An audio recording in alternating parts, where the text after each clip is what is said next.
আজ ঘুম থেকে উঠে থেকেই কি বৃষ্টি, আর এত বৃষ্টি আমাদের এখানে জল জমে গেছে, আর ওয়েদারটাও বেশ ভালো লাগছে, অনেকদিন পর বৃষ্টি হচ্ছে। তো ঘুম থেকে উঠে ব্রাশ করে আমি একটু ফেস ওয়াশ করে নিলাম, তারপরে একটু স্ক্রাব করে নিলাম। আজ দুপুরে একটু আমার বেরোনো ছিল, আর মুখে অনেকটা ট্যানও পড়ে গেছিলো অনেকদিন।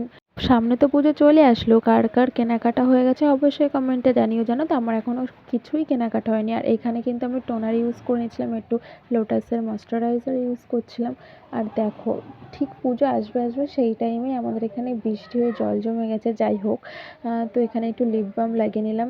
দেখো আমার এত হেয়ার ফল হচ্ছে, কী করবো। তো দেন তারপরে আমি একটু ব্রেকফাস্ট করে নিলাম। এই দেখো ট্রেটা কত বড় বড়, আমাদের এখানে না, বাবা কোথায় গিয়েছিলো সেখান থেকে প্রসাদ নিয়ে এসেছিলো, সেই প্রসাদটাই খাচ্ছিলাম।